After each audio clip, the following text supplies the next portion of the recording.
Hey detectives! Welcome back. We've got another mysterious case to explore, the case of Angie Hausman. Angie Hausman was born on February 18, 1984, in St. Louis, Missouri. Her father had left the family before her birth, and as a result, she never had the opportunity to know him. When Angie was 1 year old, her mother married a man named Ronald, and they had a son together. Angie got along well with her stepfather and was very close to her younger brother. Angie was a friendly and outgoing child who easily made friends with those around her. She lived with her family in a quiet suburban area of St. Louis. In 1993, at the age of 9, Angie attended the 4th grade at a local elementary school, which was just over a mile from her home. To get to school, she would take the bus from a nearby stop, and her parents felt relatively safe allowing her to travel alone due to the stop's proximity to their house. Angie usually walked to the bus stop with other neighborhood children, and after school, they would be watched over by several parents who would keep an eye on them from their windows as they made their way home. A tradition established in the neighborhood was that locals would watch over children and make sure they got home safely from the bus stop. On November 18th, Angie followed her usual routine and attended school, finishing at 3 p.m. She boarded the school bus with some neighborhood kids and got off at her stop. The other kids lived closer to the stop, so they walked ahead, leaving Angie to walk the remaining short distance home alone. However, Angie failed to arrive home, which was unusual. Her parents started to worry about half an hour later. They decided to walk along Angie's usual route from their house to the bus stop to see if they could find her. During their search, they spoke with other kids from Angie's school. They confirmed that she had gotten off the bus with them and was walking toward her home. Her parents also talked to neighbors who usually kept an eye on the kids but were busy that day and didn't see anything. Angie's parents and their friends combed the area but couldn't find her. As night began to fall, Angie's parents decided to call the police for assistance. Police officers quickly joined the search for Angie. The cold weather made it unlikely that she would have wandered off on her own, so they initially focused on the possibility of something more serious happening to her. A recent kidnapping in the neighborhood, involving an 11-year-old girl just 10 days earlier, further heightened their concerns. The man had approached the girl as she got off the school bus and tried to drag her into the bushes, but she managed to escape. Since the man was still at large, the police considered the possibility that he might be involved in Angie's disappearance. The police brought in dogs trained to track scents, and the dogs picked up Angie's scent near the bus stop. The dogs followed the scent for about half the distance to Angie's house, but then lost it. This suggested that Angie might have gotten into a vehicle at that point, which made the police think that she might have been abducted. The police also used helicopters with special sensors to search the area and looked along the banks of a small stream near Angie's home, but they did not find Angie or any of her belongings. The first day of the search for Angie yielded no results, prompting the police to reach out to the media for assistance. As a result, news of her disappearance spread rapidly throughout the city, generating over 300 calls to the police department within 24 hours. More than 20 additional officers were brought in to help handle the large number of new leads in the case. Despite this effort, none of the leads led to Angie's discovery. Detectives explored every possible scenario, and from the early stages of the investigation, they began to scrutinize Angie's stepfather. He denied any involvement in her disappearance and claimed he would never harm her. To clear his name, he agreed to a polygraph test and other checks, urging the police to focus on finding Angie rather than wasting time on him. The investigation also led to the discovery of Angie's biological father, who had never had any direct contact with his daughter. However, her mother reported that he had been seen driving past their house on multiple occasions, watching Angie play outside. Although this behavior raised suspicions among detectives, the man had a solid alibi that checked out.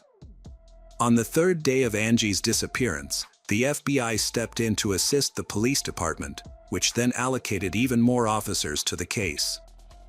Everyone realized that something awful must have occurred to Angie, as it was unlikely she could have survived on her own in the freezing weather. A new lead emerged. Someone reported a suspicious man driving a blue sedan slowly through Angie's neighborhood. The description of this man matched the one given by a girl who had narrowly escaped an abduction attempt just 10 days before Angie vanished. The police created a composite sketch of the suspect and featured it in the news. Volunteers distributed thousands of flyers with the sketch. But the man's identity remained a mystery. As the case gained national attention, it was covered on television, attracting even more leads. The police carefully examined each new lead, but none of them led to Angie's discovery. The case also drew in psychics. They began calling Angie's home to share their alleged visions. One psychic claimed that Angie was alive and even provided a specific location where she being held, a large national park 25 miles from her home. However, the detectives did not give any credence to these claims. A reward of $10,000 was offered to anyone who could provide information about Angie's disappearance, which led to a large number of tips being submitted. During the investigation, detectives discovered a concerning detail. Angie had told her teacher a few days before she vanished that she planned to go on a nature trip with her uncle. However, Angie's parents were unaware of any uncle, and it seemed Angie had fabricated this story. This led investigators to consider the possibility that Angie might have known her abductor beforehand and referred to them as her uncle. Unfortunately, the conversation with her teacher did not provide any information about this mysterious individual. The investigation stalled, with no progress made in the following days. On November 27th, 9 days after Angie's disappearance, an important development in the case was found. A hunter contacted the police, reported that he found a body in the woods of a national park. Upon arriving at the scene, police were met with a disturbing sight. A young girl's body was tied to a tree, naked, with her head completely wrapped in tape except for her nose. Her hands were also bound with handcuffs. Near where the body was found, they found a bag containing personal items, which were quickly identified as Angie's remains. Among the belongings were notebooks with her name. After being transferred to the medical examiner, a detailed examination of the body revealed additional shocking facts. The removal of tape from her head uncovered a piece of underwear lodged in her mouth. The autopsy results indicated that Angie's death had occurred only a few hours before the body was discovered. This suggested she was held captive for 9 days, only to be left to freeze to death at the scene. Experts further determined that Angie suffered numerous injuries and had been sexually assaulted during her ordeal. Forensic analysts carefully inspected every proof collected from the crime scene and identified a fingerprint on the tape used to wrap Angie's head. They cross-referenced this evidence against potential suspects in their database, but unfortunately, this led to no new leads. The discovery of the body accelerated the police investigation, prompting the allocation of additional resources to help solve the case. The community was shocked by the extreme brutality of the crime and was deeply concerned for their children's safety, with many escorting their kids to bus stops and keeping a close watch over them at all times. A few days after Angie's discovery, concerns escalated further. On December 1st, 10-year-old Cassidy went missing from a nearby town, just 10 miles from Angie's home. Cassidy asked her mother for permission to visit friends who lived just a few hundred yards away, but then she disappeared. Cassidy's disappearance sparked an extensive police investigation, and detectives began to suspect the possibility that Cassidy's case might be linked to a serial killer. Although they considered the possibility that the same person was behind both abductions, they lacked concrete evidence to support this theory. 10 days later, Cassidy's body was found in St. Louis, wrapped in bed sheets and covered with a pink curtain. The cause of death was severe head injuries. Despite efforts, detectives couldn't find any leads to the killer. Furthermore, they started questioning whether the same person was responsible for both Angie's and Cassidy's deaths. Detectives suspected they might be dealing with two different killers due to the distinct characteristics of the crimes. Around the same time, they identified a 37-year-old man named Gary as a potential suspect. Gary had previously attempted to abduct a girl just before Angie went missing and regularly traveled to St. Louis for work. The man was initially investigated for potential involvement in the murders of Angie and Cassidy, but he had an alibi for the time of their disappearances. Although he was not connected to these crimes, he did admit to assaulting 4 other girls and was subsequently sentenced to 5 years in prison. In February of the following year, a significant development in the case was revealed when detectives finally found Cassidy's body. Nearby, they found tire tracks that were identified as coming from a pickup truck model frequently used by a prominent car rental company. The distinctive vehicles were easily recognizable due to their vibrant brand logos.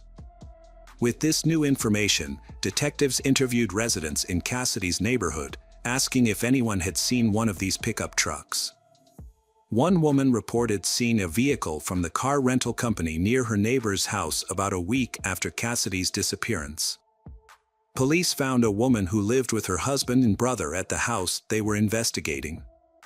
When questioned, the woman claimed neither she nor her husband, brother had rented the pickup associated with the crime, and they had no involvement in the case.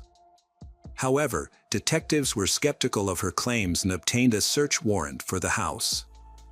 Upon searching the house, investigators found blood traces from the victim, Cassidy, in the basement, along with the murder weapon. Further investigation revealed that the woman's brother, Thomas, was the one who had rented the pickup in question. Initially, Thomas denied any involvement but eventually confessed when confronted with the evidence. According to Thomas's confession, Cassidy had come to his door, wanting to invite his nephews out to play. He invited her into the house and led her to the basement, where he attempted to assault her. When Cassidy screamed, Thomas struck her with a heavy object and then covered her body with bed sheets. After committing the crime, Thomas went to work as usual. Upon returning home, his sister told him that she had discovered the body in the basement. She made it clear that she didn't want to know the details of what happened and insisted that the body be disposed of immediately. Cassidy's body remained in the basement for a week due to ongoing searches, and Thomas was too afraid to move it. Once things had calmed down, he rented a pickup truck and took the body to St. Louis. He hid her body there. Thomas was eventually sentenced to death for his crimes but died in prison several years later due to illness. Despite being questioned about Angie's case, he maintained his innocence, leading detectives to conclude that the crimes were unrelated. The investigation stalled for many months with few leads coming in. Years after Angie's murder, detectives faced another challenge when the reward for information was set to expire, sparking concerns that the public would stop providing tips and assistance in the case. However, in 2001, a local businessman donated $250,000 as a reward for information on Angie's case. This large sum of money caused a spike in many information to the police. But unfortunately, there are no clues to help solve the case.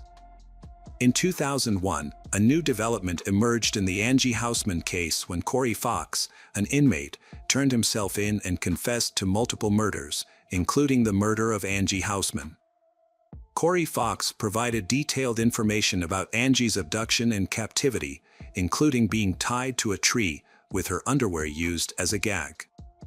However, upon further questioning, detectives found inconsistencies in his confession, such as incorrectly stating that Angie's hands were restrained with plastic handcuffs instead of iron ones.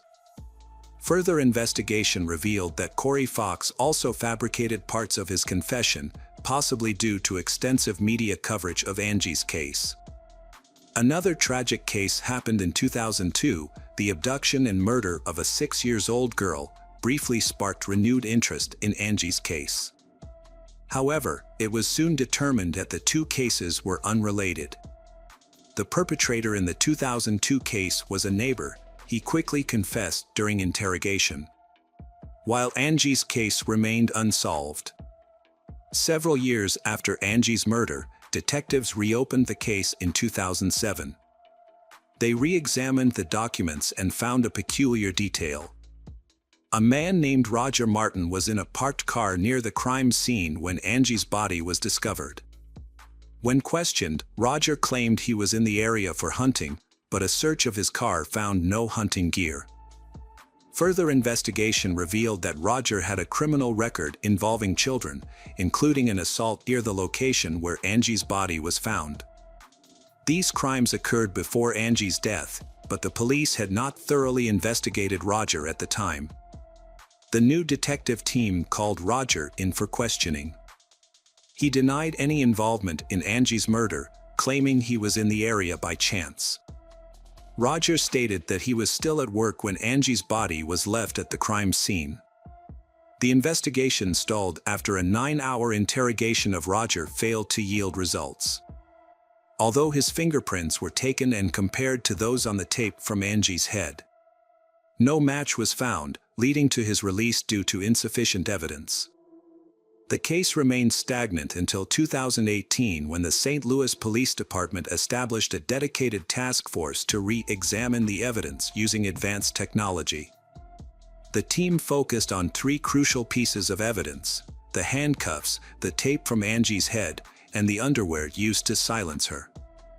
Despite previous failed attempts to find the perpetrator's DNA on these items, the detectives were determined to try again. They began by re-examining the handcuffs but encountered difficulties due to the presence of Angie's blood. They then turned their attention to the tape from Angie's head but discovered it had deteriorated over time, meaningless their efforts. The investigators examined the underwear as a last resort, despite low expectations due to it being in Angie's mouth for several hours, which could have erased any foreign DNA.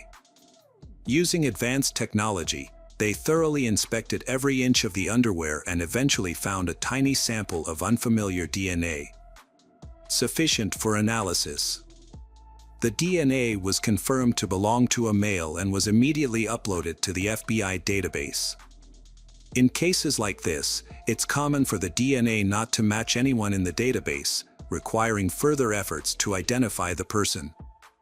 However, in this instance, the detectives got lucky. As soon as the DNA sample was uploaded, they received a match.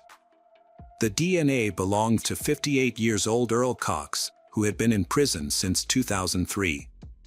Cox was not on police radar in connection with Angie's case, but he had a significant criminal record. His first stint in prison was in 1982, during his military service in Germany, where he worked as a part-time babysitter. However, his babysitting job ended when 4 girls accused him of sexual assault. Cox initially received an 8-year prison sentence in the United States but was released after serving only 3 years. Following his release, he relocated to St. Louis. However, his freedom was short-lived as he was arrested again 4 years later when 2 7-year-old girls accused him of sexual assault. Although the charges were eventually dropped due to lack of evidence, but he violated his parole, resulting in an additional year in prison. After his release in 1992, Cox moved to St. Louis to live with his relatives. The following year, he allegedly abducted and murdered Angie. In 2002, Cox was arrested again, this time for operating a major online platform where users shared child abuse materials. The FBI had been investigating the platform and caught Cox in a sting operation when he attempted to meet an undercover agent posing as a 14-year-old girl. Cox had planned to make the girl his slave and had sent her money for a bus ticket. However, when he arrived at the meeting place, he was met by armed FBI agents and arrested. A search of his computer revealed over 45,000 images of child abuse, as well as evidence that he was the mastermind behind the online platform. This led to the arrest of 60 more individuals associated with the site, marking one of the largest operations against pedophiles in the country. In 2003, Cox was sentenced to 10 years in prison. However, when his term ended, a judge used a legal loophole to keep him detained, citing him as a serious threat to children. He remained in prison until 2019, when his DNA sample matched the DNA sample from Angie's case. Detectives visited Cox in prison to discuss the match, but he denied any involvement and requested a lawyer. Given the strong DNA evidence against him, the police knew Cox's chances of winning in court were slim. Instead of pursuing a trial, investigators contacted Earl's lawyer with a proposal. In exchange for Cox's confession to Angie's murder, the prosecution would drop the death penalty and seek a life sentence instead. Aware of the strong evidence against him, Cox agreed to the deal. Detectives returned to the prison to hear Cox's account of the events. Although some parts of his story seemed unlikely, the crucial aspect for investigators was his admission to the murder.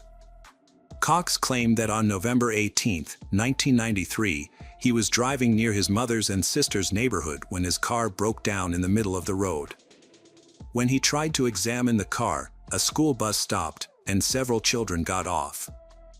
The children went into their homes, except for one girl, Angie. According to Cox, Angie approached him, and they briefly talked. He noticed she was cold, so he offered her a ride in his car, which she allegedly accepted. Cox then took Angie to Burger King to eat and later brought her to his home, where he claimed to have sexually assaulted her over several days. Eventually, Cox decided to get rid of Angie, taking her to the location where her body would later be found. He tied her to a tree, claiming she was still alive at that moment. Detectives were skeptical about certain parts of Cox's story. Angie was unlikely to get into a car with a stranger, given the short distance to her home. The investigators also questioned the car breakdown in Cox's story.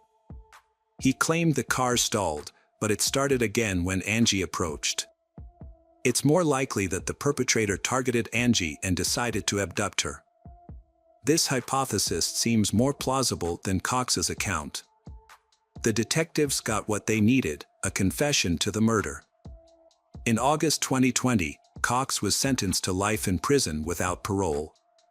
A judge handed down the sentence. Unfortunately, Angie's mother didn't live to see justice served. She died of cancer in 2016. Angie's father, Ronald, told reporters that Cox was responsible for his wife's death and should have been tried for 2 murders. A woman's life was forever changed after the loss of her daughter. She lost all interest in life and eventually passed away. Cox's story, however, took a different turn. The prosecutor reopened a case involving the sexual abuse of 2 7-year-old girls, for which Cox had previously received a lenient sentence of 1 year in prison for violating his parole. The police reached out to one of Cox's victims, now an adult, and asked her to testify against him. Cox ultimately admitted to his crimes and was given an additional 10 years prison sentence. In court, his victim spoke out, saying that despite Cox's terrible actions, but she would go on to live a happy and fulfilling life, while Cox would spend the rest of his life in prison.